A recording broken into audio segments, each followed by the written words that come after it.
In this video, you are going to learn how to work with virtual assistants, how to delegate, and make it truly successful so that you can stay in your own iconic work, meaning the things that really drive the business, the things that are your unique contributions that get the biggest ROI when you do them for your business. This is for whether you've worked with virtual assistants before. And when I say virtual assistants, I don't just mean executive assistants, which is super important. Having that VA, that general VA, is generally the key first hire. And virtual assistants can do so much more. We have virtual assistants who are doing podcast editing, graphics, sales nurturing, sales, marketing, finance. So there are a lot of ways that you can leverage virtual assistants. I'm Diane Prince, and not only did I build and exit a staffing agency for $28 million, I also built a coaching business, a multiple six-figure coaching business by leveraging virtual assistants. I'm going to teach you some tips on how to do this.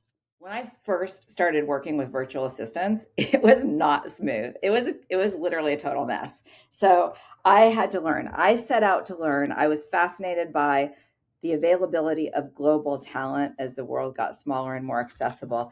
And I wanted to build a business where my vision, expressing my vision, was my main thing, my main iconic. And I envisioned having a team to execute on it, to actually do the things that I know are not my iconic working zone. At the beginning, I tried a lot of different things, and I totally messed up. And it was never the virtual assistant. It was never their fault. Well, maybe a couple of times I had the wrong fit, and it was not the agency. I tried agencies. I tried on finding virtual assistants online. And the problem was usually me. Okay. So a lot of times I didn't have a clear plan. I didn't have a strategy. I didn't really know what I wanted. I had my vision, which is making entrepreneurship easier for anyone who wants to build a company. Okay. That's my vision. That's still my vision, but I still didn't really know, what was my business? Was it, and how did I want to put it together? I just didn't really know. And I brought people on thinking that they were going to be magic unicorns. And that is one common mistake that I see. And I didn't spend the time training them. One thing I often hear is, and you might have already, people working with virtual assistants, and just remembering there are, I think that's 118 million people in the Philippines. So there are different experiences with different people as well. So sometimes I'll hear people say, oh, I tried virtual assistants from the Philippines or from India or wherever, and it didn't work. Okay, that's like saying, hey, I hired someone from Texas, and I'm never hiring a Texan again. Okay, because there are a lot of different people, right? So like different people with different skill sets. So it's really important that you have the right person, and that you also commit to training that person, because otherwise you just won't even know if you have the right person. I have learned, and I believe in delegating outcomes, not tasks. Now, you might start with tasks when you're just experimenting, working with offshore people. If you have a task here and there, you can find somebody on Fiverr and have them do the task. How I've grown is moving from task-oriented, where I have to tell people what to do, to outcome-oriented. Here's what I mean by that. I've trained my team so deeply in what I want to build, what my vision is, what I stand for, what's important to me, and where I want to go, so that now my team doesn't only do things, they make decisions. That is clutch. Because if you think about all the things that you do during the day, not just email answering, calendaring, not just like, that's easy to think about, those obvious tasks that if you had somebody else doing it, it would completely transform everything. And what a lot of people don't see is the total transformation comes from delegating decisions, delegating strategy, delegating outcomes. For example, at one point, now I have 5 full-time people on my core team executing everything and making strategic decisions. Here's an example. At one point, we were using a spreadsheet for leads for a long time with this prospect tracker, which was fine. But then at a certain point, we promoted one of our virtual assistants to be our sales closer. We promoted another virtual assistant to be our sales nurturer. And at that point, the team recognized that we needed a CRM so that we could keep track of all of our leads, keep track of all of our contents, and never let a lead slip through. Okay, so they came to me with this suggestion. Then they figured it out. Okay, I definitely, watching software demos is not only not my zone of iconic work, I just cannot do software demos. I think they are the most boring thing ever. So anyway, there are people who are good at these kinds of things, thankfully. And so that's an example of an outcome that my team figured it out. We ended up using HubSpot. They looked at a bunch of different CRMs, and I just trust them. Like, I don't care how many CRMs they looked at. I honestly don't care if they just looked at HubSpot and said, this is the bee's knees. We got to do this. Okay. I don't want to be, for lack of a better word, bothered by all of these decisions. And this took time. Okay. So initially with my team, I took the time. Well, first I had all those messes, all those failures. And then when I realized, okay, I see it as 90 days. I see it as a 90-day is a key window where you can expect it to be kind of laborious for you. People aren't going to come in. You're not going to get somebody who is this magical fairy. And I know some people advertise that. You're not going to get this unicorn flying in who can read your mind through Zoom. Even if you have someone in person, they're not going to read your mind. They have to spend time with you. They have to understand. And I would focus the training not so much on this is exactly how to do things. Like, for example, my email inbox, I didn't tell my assistant how to do it. I just said, I need organization of my emails. And she put it together. She put the system together. The thing that I want to train on is my tone of voice, what I stand for, what my business does, why it's important, what my core values are. These are the things that are important to train people on. And then also in those first few months, when you have somebody replying to messages, they need to know when to escalate. They need to know what their level of authority is. They might be able to, for you, it might be a $500 decision. If it's $500 or less, make the decision. My team escalates things.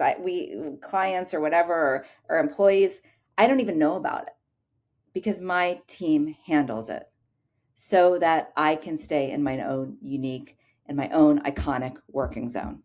When you hire people, let them know what success looks like in their role. Everybody wants to be successful. Nobody wants to be confused. I've coached startup employees, and the one main complaint is that they don't know what the expectations are. They don't know what success means in their role. So here's an example of outcomes versus tasks. Instead of, okay, so sales nurturing person, this is one of my favorite roles that virtual assistants can do because most people have a ton of warm leads, people you talk to. This may even be a prospect you talked to 3 years ago, 2 years ago, a few months ago. If they're just sitting there and not being nurtured, that you're missing out on a total gold mine. So I want people to know what the outcome is. So for example, instead of telling somebody, okay, you're going to be a sales nurturing person and focusing on the role. All right, I want that you know you will be successful in this role if 90% of the people who I've spoken to over the last 3 years as prospects are contacted and put into a rotation, a system, a nurturing system, so that you are nurturing them every, whatever it is, few days, every month, so that you are nurturing them until they say yes, no, or leave me alone. Another example is LinkedIn. So if somebody's managing your LinkedIn, don't just say managing your LinkedIn. It's answering every LinkedIn message, making sure it's answered. And my team, for example, will either answer it. Now they know me. I've trained them. So they know sometimes they answer it as me. Sometimes they answer it as themselves. They might say, hey, this is Jarn. I'm Diane's assistant. They know when it's appropriate now. And other times they will alert me. If it's a friend, probably it's one of you guys, often they will let me know, hey, you might want to reply to this one, or if they need my input. Okay. And when it starts, though, when we started out, they would first say, here's my proposed reply, so that I can look at it and make sure that that fits my tone of voice and what I would want to say. That's part of the training. Now they've got it locked and loaded. So an example of LinkedIn could be response time to, and this could be Instagram messages, this could be emails, that response time is within 8 hours. That you could say 90% of emails are either responded to within 8 hours or marked as spam or put into unsubscribed. Emails are addressed. Every email is addressed within 8 hours, and there are no more than 1 day old messages in my inbox. An example of an outcome that one of our clients did, he owns a staffing agency specializing in surgical directors, and his clients are CEOs of hospitals.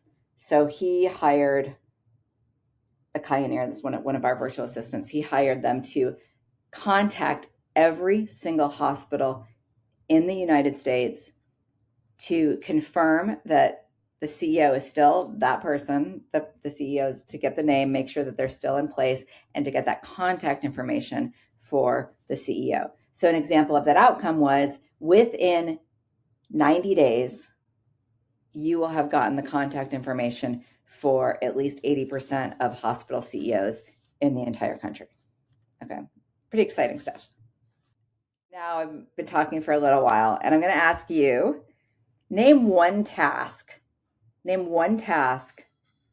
that you either have someone doing for you or you wish you had someone doing for you right now. Now, here's the thing, because it's likely you said something like calendaring or email management, which is great. Those are the obvious things. Here's a tip. Your actions, if you think about, you can write down your activities. What did you do the last week? Write down 12 things. You don't have to do it now. You can do it after this, or you can pause and do it. And then you're going to sort it. There's things that you don't like and you're not good at. Those are so easy to delegate. I mean, those are the things that are obvious. Just delegate, okay? Also, you want to look at, is there anything that I'm doing or anyone else is doing on my team that no one would notice if it doesn't get done? My team does a regular audit of this. Okay, the second quadrant is like it and you're not good at it. It's also pretty easy. If you're not good at it, delegate it, unless it's some like amazing, like something really, really that is a hobby that you really want to learn. Okay, but in business, you like it, but you're not good at it, let it go. Here's the trap. You like it and you're good at it, but someone else could still do it. For me, an example is cold emails. I am really, really good at writing and creating cold email campaigns. I don't know why it's random, but I'm really, really good at it. So that when I send out email campaigns, sometimes people actually reply and ask if they can hire me to write their email campaigns. Okay, so I'm good at it. However, other people on this planet are also good at that and can do it. I will also say that even if you're better, and sometimes you're going to hire people who are better at you, but even if you're better, or you think you're better, it's still going to help you to hire someone. For example, I have had VAs who have like sometimes my VAs will answer something and I'm like, I would have never answered it that way. I would have, and I'll coach them, and then they end up closing the client. And I'm like, okay, Diane, you need to back off. All right. Here's another example. So one of our clients, we'll call him Bob, is a litigator. He's an attorney. He makes $500 an hour. Okay. And he is really good at software engineering. He's really good at coding, like especially now vibe coding and putting together systems. Like he's brilliant, and he's really good at spreadsheets, and he's really good at all that kind of thing. Okay. And so he likes to do it. However, when he's doing it, he is not leveraging his time. He is not leveraging. He is also, in his iconic work, is getting clients, is going to court and litigating, and people seeing him, and people in the word of mouth, and bringing in clients.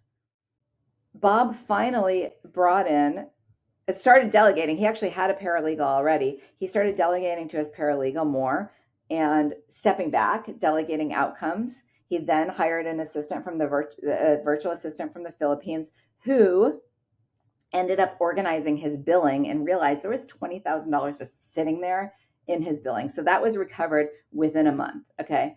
And he also has hired a paralegal in the Philippines as well as an associate. And now he's really staying in his iconic work. So that's a great example. Remember, 90 days, just think about there is a 90-day reality. 90 days is going to be rocky. It's not necessarily about their competence. It's about you two learning together. Write down one task that's in your competence box. For me, it would be that cold email campaign. Put it in the comments, or just write it down for yourself. And think about, if somebody else did that, what would you do? What could you do? What is your iconic work? That's the work that you are uniquely gifted at, and that brings the most ROI to the business, which is likely going to bring you the most joy to your life and to your business. I'm Diane Prince. I share videos like this on YouTube to help make entrepreneurship easier for anyone who wants to build a company. Check out the comments for our resources and services, and like this video, share it with a founder who needs to hear it, and put your comments in below.